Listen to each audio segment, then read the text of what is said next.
आरती के माता पिता की कोई संतान नहीं थी। एक अकेली लड़की आरती ही उनके संतान थी। इसीलिए आरती हर बार उदास हो जाती थी। जब भी रक्षाबंधन आती थी तभी आरती उदास और मायूस हो जाती थी।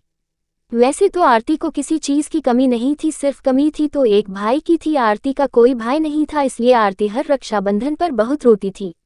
इस साल भी रक्षाबंधन के सिर्फ 2 ही दिन बचे थे और आरती अपने मम्मी पापा के घर गई थी। तभी आरती की माँ कहती है, बेटी आरती 2 दिन के बाद रक्षाबंधन है, तू रक्षाबंधन मनाने के लिए घर पर आ जाना, हम सब लोग रक्षाबंधन मिलकर मनाएंगे।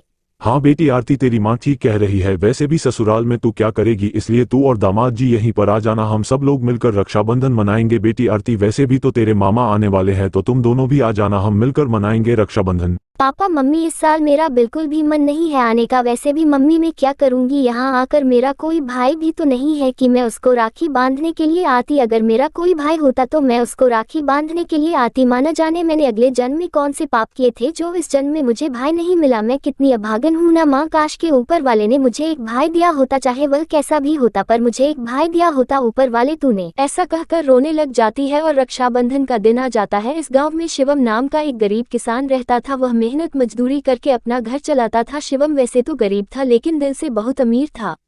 शिवम से उसकी पत्नी कहती है, सुनिए जी, आज रक्षाबंधन है और हमारे घर में खाने पीने के लिए कुछ भी नहीं है। आज रक्षाबंधन भी है और आपकी बहन आपको राखी बांधने के लिए जरूर आएगी, तो क्या उन्हें खाली हाथ जाने दोगे, क्योंकि घर में तो आपकी बहन को देने के लिए कुछ भी नहीं है।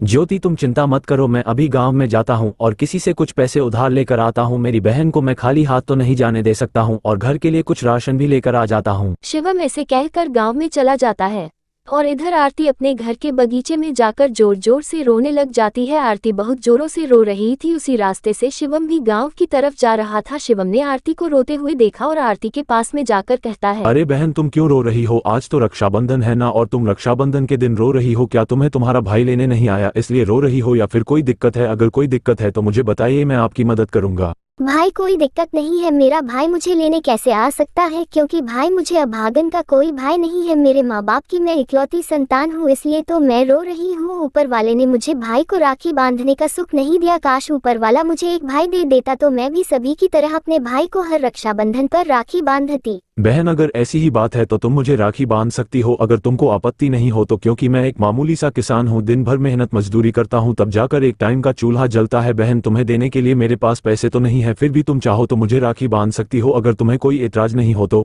भाई मुझे पैसे नहीं चाहिए, मुझे तो सिर्फ एक भाई चाहिए जिसे मैं हर साल राखी बांध सकूं। भाई अंदर चलिए, मैं आपको राखी बांध देती हूँ, मुझे पैसे नहीं चाहिए। शायद ऊपर वाले ने मेरी सुन ली, इस बार मुझे मेरा भाई दे दिया। आरती शिवम को अपने घर के अंदर ले जाती है और शिवम के हाथों पर राखी बांधती है और तिलक करती है। आरती आज बहुत खुश थी क्योंकि उसे एक भाई जो मिल गया था, उसकी बरसों की ख्वाहिश आज पूरी हो गई थी, क्योंकि भाई बहन का रिश्ता ही ऐसा होता है। बहन, मेरे पास तुम्हें देने के लिए कुछ भी नहीं है, हो सके तो इस भाई को माफ कर देना, लेकिन इस भाई की तुम्हें जब भी जरूरत हो इस भाई को याद कर लेना, ये भाई हमेशा ही तेरे लिए खड़ा रहेगा। अच्छा बहन, मैं चलता हूँ, तुम्हारी भाभी मेरा इंतजार कर रही होगी। बहन, जब कभी भी समय मिले तब इस गरीब भाई के घर जरूर आना। चलता हूँ बहन, अपना ख्याल रखना। भैया मुझे आपसे कुछ नहीं चाहिए, आज आपने सबसे बड़ा गिफ्ट मुझे दे दिया है, इसे मैं हमेशा ही संभाल कर रखूंगी। अब आप जाएं, भाभी आपका इंतजार कर रही होगी। बड़े भैया, आज आपने आरती को वो खुशी दी है जो आज तक हमने कभी इसे नहीं दे पाए। बड़े भैया, आपको बहुत बहुत धन्यवाद।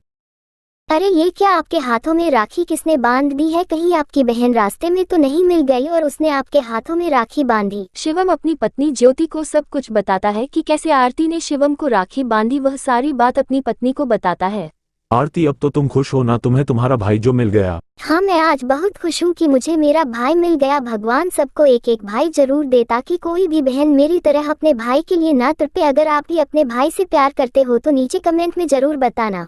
दोस्तों, वीडियो अच्छी लगे तो वीडियो को लाइक, चैनल को सब्सक्राइब अवश्य कर देना।